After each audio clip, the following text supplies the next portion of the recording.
Hello and good morning. Welcome to the next Wild Wisdom Wellbeing guest slot. And today I'm so excited. I have Tessa Hillman with me this morning of Tessa's Yoga Stories. So Tessa, welcome. It's lovely to meet you. This is our first connection. So Yes, great to have you here. how lovely. Thank you. I'm so pleased to be asked. It's wonderful. So, you are an artist and a writer. Can you tell me a little bit more about what led you to doing this? What led Yes, you into writing? um, it's it's not something I planned to do at all. I was a yoga teacher for 30 years, and I loved it. It was so important to me. But about halfway through my teaching, I became quite disillusioned because I wasn't achieving any spiritual lift that I could notice. Although I was extremely healthy, very happy, I wanted something perhaps I wanted something a bit more mystical. I don't know what I wanted. I wanted to believe that there was something else, I think, other than what we see is what we got. Something in me told me there was more than that. So 15 years into teaching yoga, having been a biology teacher, two of my yoga students approached me and they told me that I had a particular energy that I ought to use. And I thought, well, this is very strange. One of them could see auras and she said, "Hey, Tess, you've got a lovely green aura." I thought, oh, really?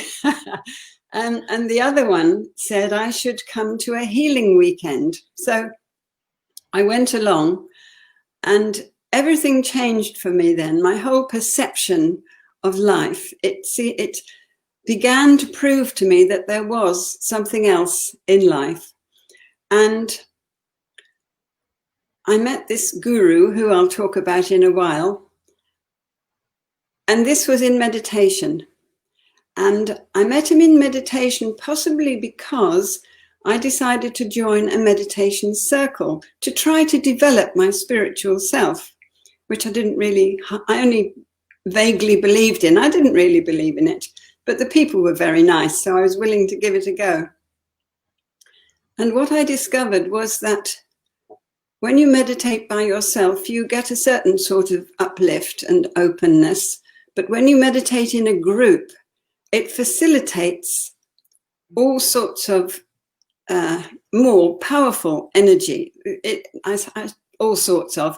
I just mean it facilitates more powerful energy so that interesting and uplifting and opening things are more likely to happen. And in this group, I was mentally asking for some information about whether to read all these New Age books because there were so many of them. And I was lost, really. And I was taken by a guardian angel who I had met, strangely enough. I recognized this guardian angel. She did come to me once upon a time when I was in dire straits. And she sorted things out. I saw her, I felt her, and the problem I had just disappeared. So this same guardian angel came to me in the meditation group, and she took me to the Himalayas. And there was a guru sitting in a cave. And what he said to me was, you don't need to read those things. You need to read the Upanishads and the Bhagavad Gita. Now, I knew about those because I had read them when I was a student yoga teacher. But I hadn't got a great deal out of them. It's a bit like trying to understand the Bible on one reading, I suppose. So I did read them again, and I didn't get much out of them. So what I did next was just carry on as usual. And I was trying to teach, I was beginning to try to teach my students more about spiritual things, having a tiny bit more information myself. And I was trying to teach them about the chakras. And I was sitting an hour before my yoga class in the Launceston Leisure Centre, thinking about talking to my students about the crown chakra. And I didn't know what to do. I hadn't got a clue. I had no books on it. There weren't many. This was in the mid-80s. And I just prayed. And I said, please help me. I need some information on the crown chakra. And this guru appeared again. And he said to me, you should not be teaching your people about spiritual practices unless they're following the laws of life, the yamas and niyamas. And I thought, oh, that's true. Yamas and niyamas. I can't remember them. I can only remember about 2. They're a bit like the 10 Commandments. So I could remember non-violence and non-stealing. And I dried up at that point. And the guru said, you should know these things. You're a yoga teacher.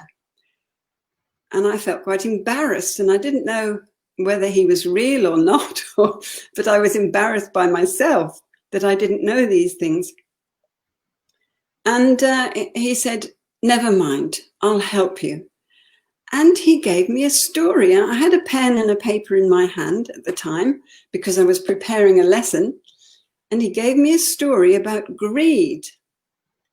And it was a lovely little story about himself when he was a child and how his father taught him to share. So I wrote this down. I was quite puzzled because I hadn't written a story since I was 12. And I didn't know what to do with this story. So I thought, well, some of my class are a bit portly. Greed has always been a slight problem in my life because I had 3 brothers and we always tried to get perhaps a bit more than our share, I think, at home. We wanted to make sure we had enough. And the biscuit tin wasn't very safe with me around. So anyway, I read this story to my class and they laughed. They were amused. And the message about slight greed and sharing came over. We were able to discuss it. And that was that. That was me writing a story. And so after that, I thought, oh, I wonder if I can write another one. There are 10 yamas and niyamas, 10 main ones. And so I went into meditation. This was probably the next day. And sure enough, I had to think of the subject. I always had to ask the guru for a particular subject. I think the next one was truth or truthfulness. And I got a story about truth. And it was about the guru as a young man trying to impress his wife and exaggerating what happened to make him look good. And she sussed him. She knew. And that was the second story. And on it went. And I collected 10 stories. So I was a yoga teacher. I wasn't a writer, but I was writing. And well, that's how it happened. That's what it was. And I was able to overcome my scientific, let's call it scientific. I did a degree in botany. My skepticism, because these stories just kept coming. And unless I went through a meditative process, I got nothing. And if I tried to plan a story beforehand, absolutely nothing happened. It just didn't work. So I had no idea what I was going to write. And I just trusted, picked up my pen, and out would come stories, one after the other after the other. So that was it, really. Yes. That is so beautiful and so amazing that you just put it out there to the universe. Yes. And the universe brought you your answer in such a beautiful way. Yes. And almost against your own rational mind. Yes. Yes. And that it had to come through allowing and trusting. Yes. And connecting. Yes. That's so beautiful. Thank you. And I've read some of the stories from your website, and many of them are aimed at children. They have such a beautiful simplicity, and yet such a deep lesson really within each one. It made me think of fables, like Aesop's fables, Yes. where they teach a lesson by almost holding up a mirror, like you were saying about the guru talking about himself as a young man with the greed, and then himself as a newly married husband trying to impress his wife. Yes. These lovely human stories that we can all relate to, can't we? And it's teaching that lesson without teaching, because it's just a story and you read it and you enjoy it and it's amusing or whatever. And but then you start to think and process and realize that there's actually a real gem in there.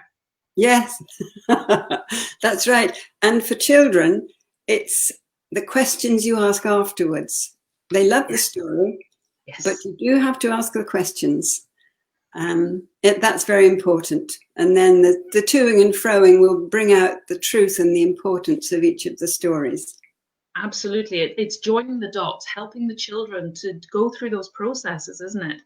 By asking the questions, shining a light and helping them to see how it all links together. And just to say hi, Heimke, we've got Heimke on the line this morning, and also a Facebook user. I'm sorry, I don't know who the second person is because StreamYard doesn't always show the names. Yeah. So as I was saying, the stories that you tell so beautifully, they explore human nature very often, don't they? Around choices and morality. So was that all down to the guru and how he led you? You also said that you would choose, for example, the truth. You wanted to know more about truth, so you put that out there. You kind of asked that question. Yes. Was it always started from you, or did the guru sometimes bring you things that you didn't ask for, you weren't expecting? No, that was the interesting thing about it. It was always in response to my one-word question, really. Can I have a story about non-violence? Can I have a story about non-stealing? It's interesting how the Indian, well, the Sanskrit language doesn't, we would talk about stealing, but of course we don't want to encourage people to steal, but we don't say non-stealing, but they do. So that's their word for it is asteya, non-stealing. And I love how different cultures and different languages approach things. It gives us a whole lot of different kind of lenses to look at the world, to get a more rounded, deep depth of color and nuance and flavor.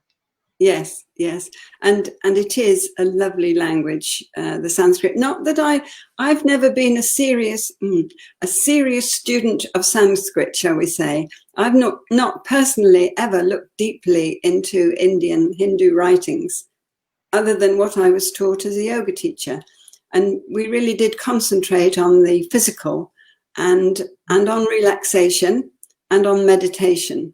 So I was able to. I knew how to meditate. I could get into that space very easily. And I think that was a great help, because I don't think people who haven't been taught how to meditate, well, they find it harder, much harder than people who've been taught in gradual stages. Yeah. Which I think is a shame. And I love the fact that many schools are now looking into or actually teaching yoga to the young children.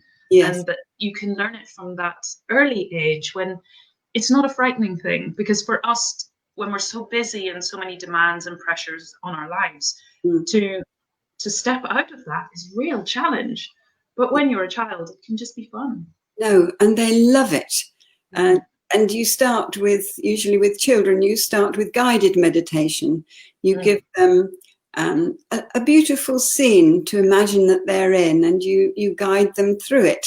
And then you might give them a little bit of time at the end to just finish off that, coming away from that beautiful scene. And they certainly appreciate it. I did teach, I taught special needs children in a college of further education for my last years of working, 11 years. And we did yoga in the class. We could have eight people fitted on the floor in a classroom. And we did some yoga, but their favorite bit was the relaxation and the meditation. They got a great deal out of it. And some of them came to me and they said, "Oh, I'm doing it at home now. It's great. Oh, I love it, miss." It is such a gift to give to people, I think, and such a skill to have. Yes, yes. So you've written 3 books, I believe. Can you tell us a little bit more about the yoga books that you've written and what made you choose to write them? Okay.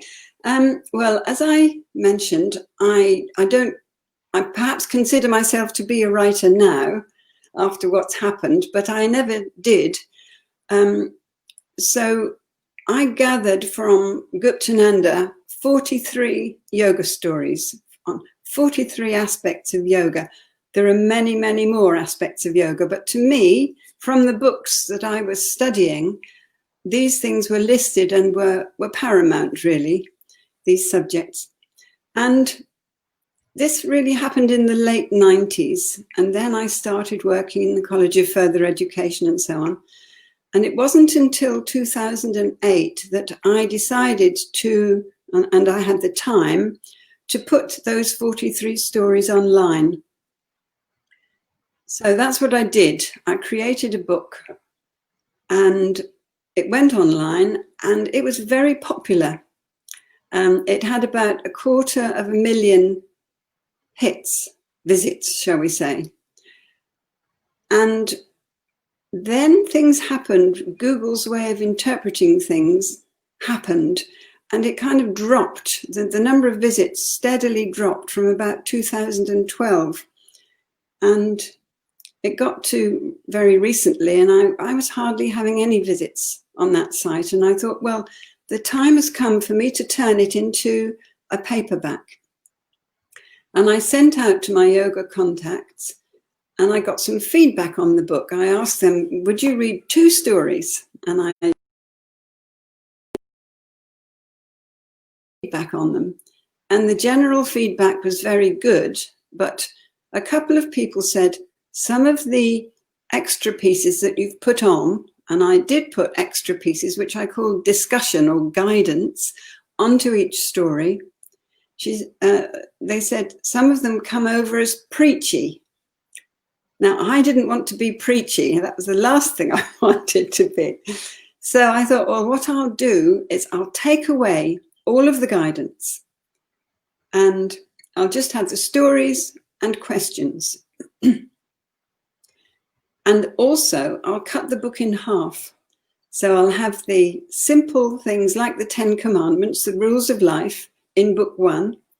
And I will have all the other stuff, which is slightly more esoteric. It's the chakras, the energy centers, the 8 limbs or stages which you go through in yoga, and the gunas, which are the ways of life, the ways of being, rather. So that's book 2. So you could say that I've written 3 books, but it's the same material. And so book 1 was online. The first book was online. Book 1 is half of the online book. And book 2, which I'm working on at the moment, it's nearly ready now, is the one that I'm publishing now. And I also constructed a blog when I opened my online book. And I was approached by somebody who heard about my stories. Would I write stories for an education scheme, an Indian education scheme, which is worldwide? And I said, well, I'll have a go. I don't know whether they're suitable for you. And I wrote several stories. Excuse me. I wrote several stories for them, and they were all Guptananda type stories. And the woman asked me, can you write from anywhere else in the world? Can you get stories from anywhere else? And I didn't know. I hadn't tried. So I did my meditation. I call it Storyland now. I went up to Storyland and I said, can I have a story on, I think it was about love. She wanted stories about love, peace, truth, right action, and non-violence. And I think those are 5 Buddhistic values. I think that's right. And I asked for a story about love. And out came a story. And it was quite delightful and lovely. And it wasn't from Guptananda. It was Indian. Then I asked for a number of other stories, and they came from all over the place. I had from Australia. There was one from an Inuit family. I had a story from France, several stories from China, several. They were coming from everywhere. So there seemed to be guides who appeared to me. They would show me what they were wearing. So I instantly knew where they came from. You know, a tartan for a Scottish lady, little coolie's hat for the Chinese boy, and so on. So, yeah. So I've got all those stories on my blog, and the blog does have a few yoga stories on it, but not very many now. I took those off when I started writing the paperback books. I thought I shouldn't have them in 2 places, really. I might be shooting myself in the foot there. That's fascinating. I was actually going to ask you, because I have a fascination with Native American culture, and I noticed that you have several stories from that kind of a background. So I was wondering how you tuned into those, and there's my answer. Yes, yeah, that's quite a story. I don't know how much time we've got, but I could tell you about that. Have you got time? Well, in the meditation circle, there were 15 of us meditating one day.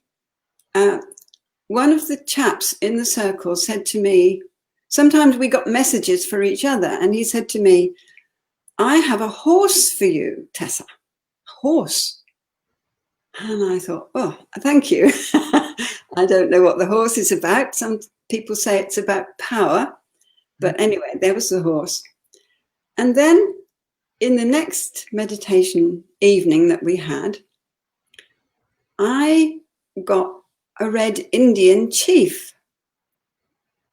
And I thought this was rather good.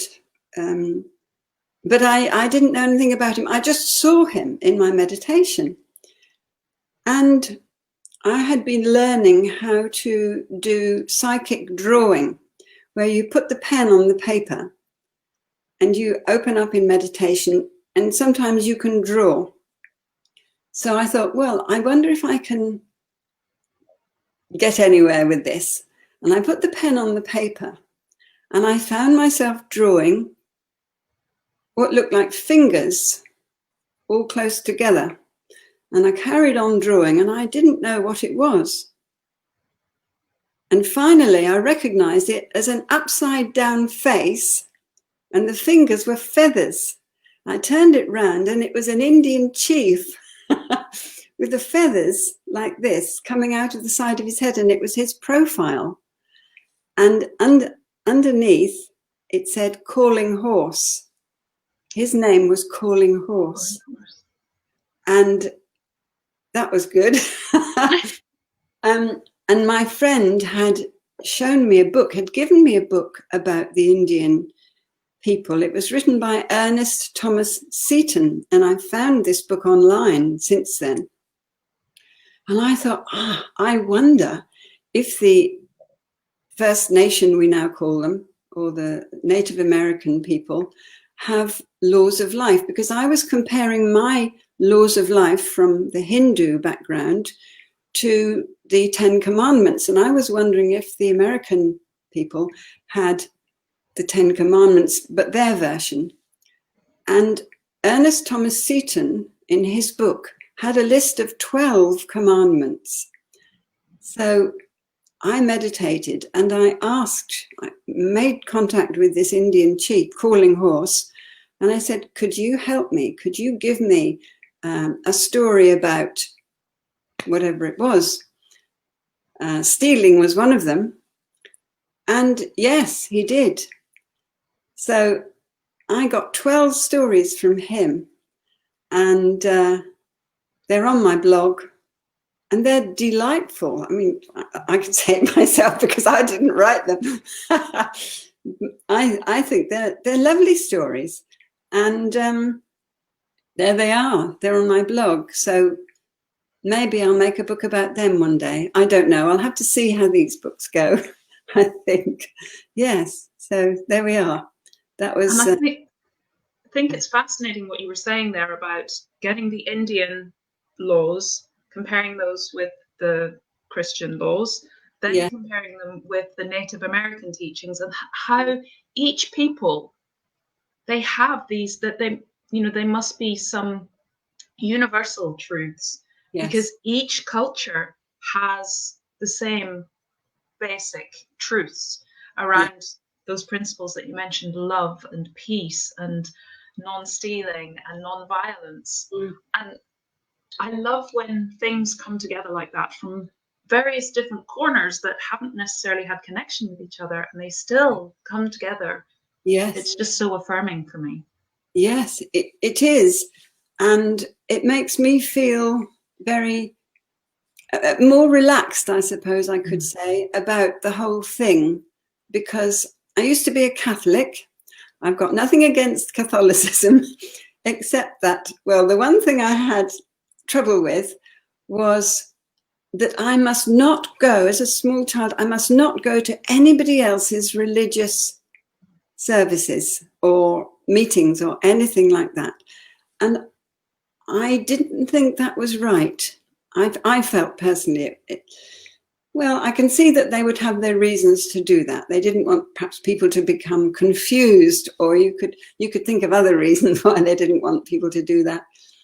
But I think every nation should be allowed, as it were, and recognized that they have their own culture, they have their own spiritual background, and it's all part of the same thing. It's all individual culture, people's way of reaching the highest, reaching towards God. And they might view it slightly differently. Who are we to say what is the exact truth? I've come to believe that there are many truths, and they work in different ways for different people. Absolutely. And I grew up in Belfast in the 70s, so through the Troubles. And I too am from a Catholic background, but my father's family are actually from the Protestant background. And I was very, very fortunate that my father converted, and he taught me that there were all these different faiths around the world, and they may have different perspectives on God, but that actually they were all the one and the same. So I was very, very fortunate. Yes. Growing up in that environment, particularly where you didn't go to the other side. But I went to a school that was a mixed school, so mixed girls and boys, but also mixed religions. Yes. And it all have been Christian religions, but still, for me in that environment, it was a wonderful opportunity to see that other people see things differently, and that's fine. Yes. We all have our own beliefs, but that there is an underlying commonality between them. There are these universal truths, and I just love that. And you, just going back a little bit, you mentioned Guptananda, so I presume that's the guru. That's the guru, yes. Shall I tell you about him? Do, yes, please. Well, Guptananda told me that he lived in India 400 years ago, because after he gave me all these stories, I couldn't quite see how it all fitted together. And he lived at the edge of a village on an estate. His parents were Brahmin, from the Brahmin caste, which is the priestly caste, and his father was the chief scribe in the temple, the nearby temple. And he had a family. He had a brother called Anil and a sister called Usha, and a mum and a dad. And they had 5 servants and an estate where they grew vegetables, and they kept a few. I'm not sure actually if they kept families. Certainly the uncle kept families, because he had a farm, and Guptananda's brother used to go and work on the farm. So the stories really were about him growing up as a young boy, the parents were very attentive and careful about how they brought their children up. And then when he was 16, he decided that he would become a monk. And so he found a guru who lived 5 miles away, and he would get on his horse and ride off to see the guru every day, very, very early in the morning, before dawn. And he did this for many years. But when he got to about 22, I think it was, having had all sorts of interesting experiences, he decided that actually the ascetic life, giving up everything, wasn't for him. And you could do that in his culture. It was perfectly acceptable. You could be an ascetic and then not be an ascetic, and nobody objected. And so his family welcomed him back with open arms. And because of his training with the guru, and because he was an artistic and thoughtful boy, he fitted into temple life very well, very easily. And he became a scribe like his father. And he married. He met a young lady. That was all very carefully organized by the family, of course, as they did in those days. They didn't have children, but they were very happy. But after 10 years, she died, and he went back to the ascetic life, and it suited him better at that point. So that's what he told me. And then towards the end of his life, he went off to the cave in the Himalayas, and that's where I met him. That's where I met him. Yeah. How wonderful. Such an amazing experience after you were searching for something more spiritual, to have such a depth of experience. Yes. I felt very lucky. Yes, it was. I mean, it was hard to believe, actually. I used to think, well, I've got a good imagination suddenly. But then other things happened in other meditation circles. Other things happened, not to do with channeling or anything like that, but to do with people gone by. They would come and give us a bit of information, and it was always very positive, very illuminating. And I realized that, yes, when we die, we don't disappear forever. We off we go.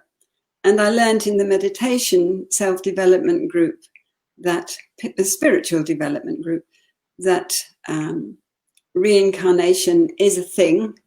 And I'm very happy to believe in that, and that we come here to learn certain things. And if we don't do it very well, we might have to come back and relearn those things until we get it right. and when we get it right, we are able to move on to the next stage and the next challenge.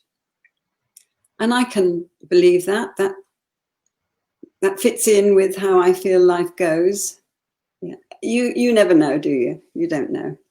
No, but you have to, or you don't have to. It's sometimes something that we seek, isn't it? And we want to know, what is it all about? It's the existential questions. Why am I here? What's it all about? Where am I going? Yes, that's right. And I think our purpose in life probably changes too. I think my purpose in life early on was to have a family and bring them up. And I did. I had 2 boys, and we had a small holding, and I did a lot of gardening and a lot of teaching yoga and teaching Keep Fit, and helping people in that way. And then once the boys left home, that was really when the spiritual yearnings came on strong. And then my purpose seemed to change, and it was to perhaps teach people using these stories. And now, at the age of 70, making them more accessible. I'll see if anybody actually wants them. Yeah. And I I've often thought that purpose, we often look for a big purpose, a reason. Why am I here? I want a reason. I want a plan. I want a thing that I'm supposed to do. Mm. And for me, it's more about just becoming as me as I can be.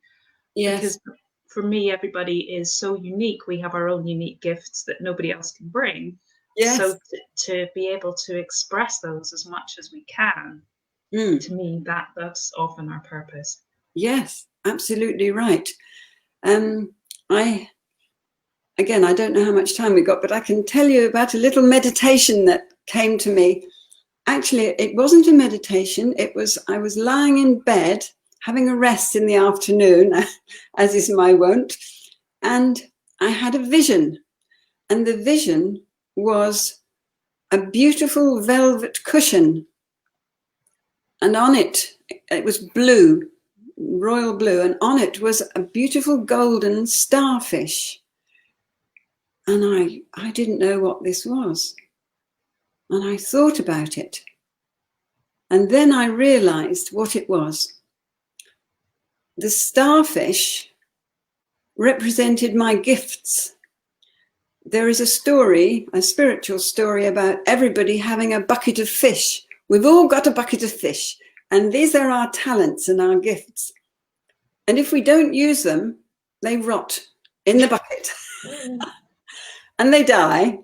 But if we use them, if we cook them, if we participate, whatever, or let them free, they might be live. We let them free. Off they go into the river. So we've got this bucket of fish. Now, the starfish was one of my fish. And I think I was being given a push towards my book at the time. I seemed to be doing everything other than getting on with my book. And one of my talents, gifts, has been to be able to write this book. And another of my gifts is to be able to illustrate my stories.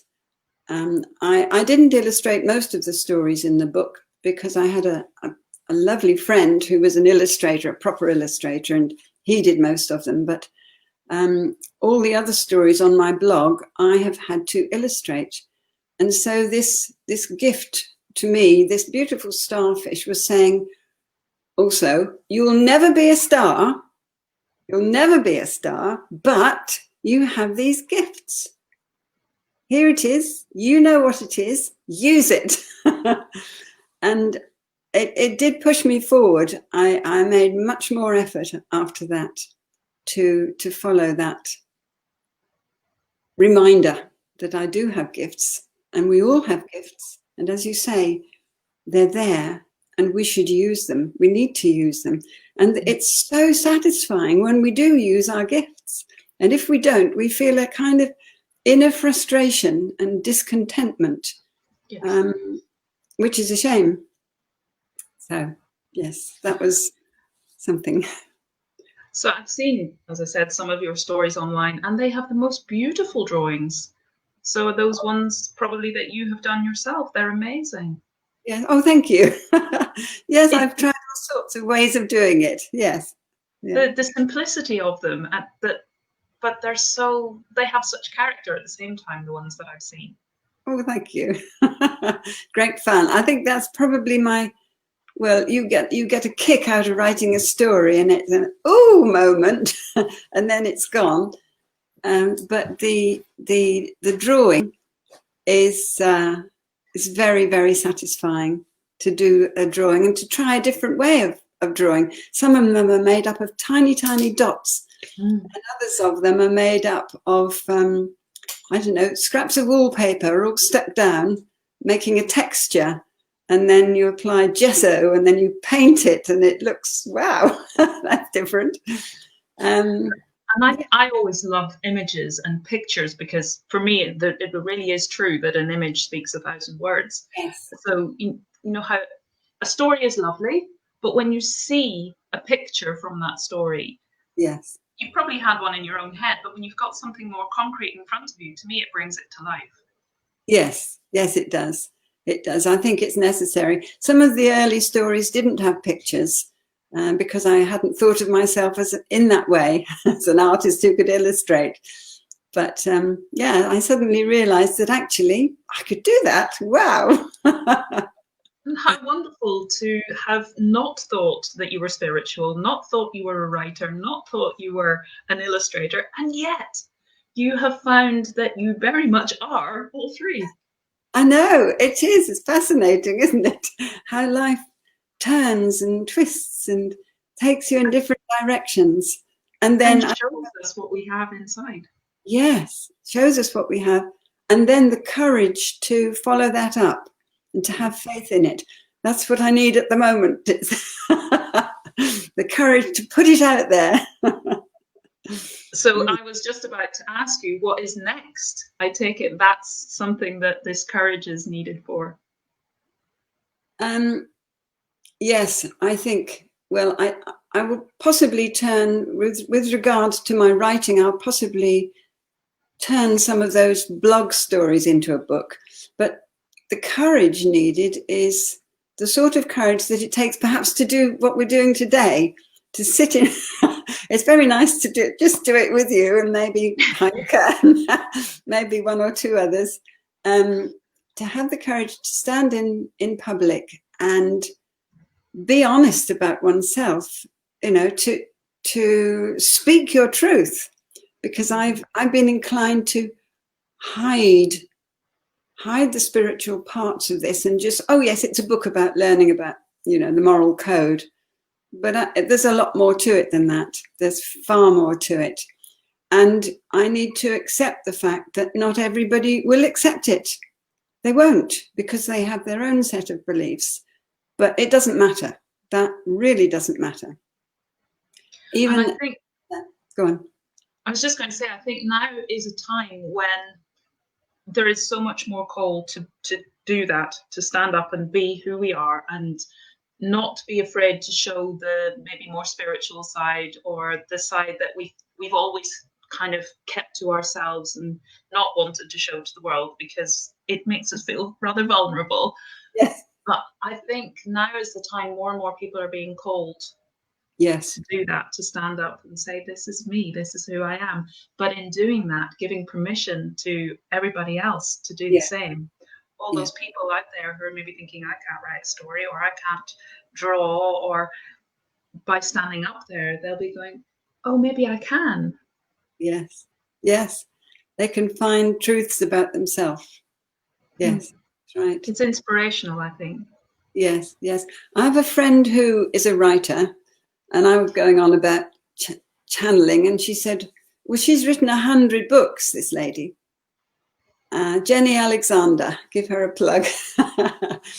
And I think it was Jenny who said to me, do you know, I think all books are channeled, all books, because we open up to the creativity and it flows. And you think to yourself, well, how did I think that so quickly and so completely? Yes, that's right. Yeah. Lovely, lovely, lovely children's books she writes, Jenny Alexander. And if you think that we are all aspects of the divine, we are all connected, we are all one, then I can definitely see how any work, any sharing of our gift is a channeling in that sense.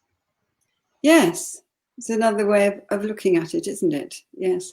I think some people might be a lot more deliberate, perhaps, than, well, I'm not deliberate at all in that way, channeling stories. But I know some people make plans and they do research and so on about their books. But I don't know if most people do. I wouldn't know. Don't know enough about that. I'm reading a book at the moment, which is it's a fantastic story about how death is not really death. It's just a part of life. Yes. It's written by Odette Woods and it's called Angelo de la Vie. So there's another plug, because it's a book that she feels is very much a book for our time, and it's how death is trying to tell us that he is the angel of remembering. And I can't remember the rest of what she says about that. awakening and remembering, I think it is. So for the human race to awaken to the fact that we don't die, our energy, our soul does not die, Yeah. it is everlasting. As Einstein even said, energy can't be created or destroyed. Yes, he So did. to me, it just transitions. It takes another form. It goes to another place, perhaps. Yes. That's somebody I know who's done some channeling in terms of writing. And then I Okay. have another wonderful friend, Jules Chabot, who is an artist, and she co-creates her work because she draws things from nature, animals, and she is an animal communicator. So she co-creates with the animal themselves. Oh, how wonderful. Yeah. Mm. Yes, it's something that I'm in awe of. How Yeah. people can really connect on that level. Yes. Yes. We've got 2 horses on our field. It needs to be, the grass needs to be cut. So we use the neighbours' horses. They come and cut the grass for us. And I've been talking to them a lot, trying to communicate with them. And I'm just wondering how one would set about communicating properly with animals like that. I just give them some apples and some strokes and spend a bit of time with them, but I don't really know what they're thinking. That's fascinating. That maybe I'll branch out into understanding animals. It's something that I do occasionally, and it's something that I run a workshop on. So I'm happy to have a chat with you at some point about that. Oh, right. If I've you'd noticed be interested. equi-energy. That's got to do. It's actually equilibrium and energy, but there is a horse element as well, because I also have a couple of horses here, Yeah. and I'm very much like you were saying, horses are often seen as representing power. For Yes. me, they show us how we can hold our power with grace, with Yeah. integrity, Mm. because they tend, when a horse is contented and in balance and all is well in its world, then it doesn't have power over. It just knows its own power Yes. and is in that power. And Yes. they can teach us a lot about that too. Yes. That's interesting thought. Mm. So, Tess, I just want to thank you so much for being such a wonderful guest, telling us a little bit about your amazing stories and how they came to be created. Yes. It's been wonderful to chat with you, wonderful to meet you today. Well, thank you so much. I really enjoyed it. And it's lovely to have someone who is interested and understands about these sort of things and doesn't think it's a load of tosh. Not at all. And I think you might be surprised how many people would be receptive to what you do. Yes. Well, I hope so. I hope so. Well, I wish you all the very best with that courage and taking those next steps of really getting your stories out there. Yes. Yes. Well, if you've got any tips on marketing, let me know. Thank Okay, you. I will maybe put you in touch with some people. It's not my area, but I might know a few people who'd be able to help. Okay. Oh, good. Thank you. Thank you. So bye for now, Tessa, and thank you very much for watching, everyone, and have a wonderful weekend. Goodbye for now. Bye-bye.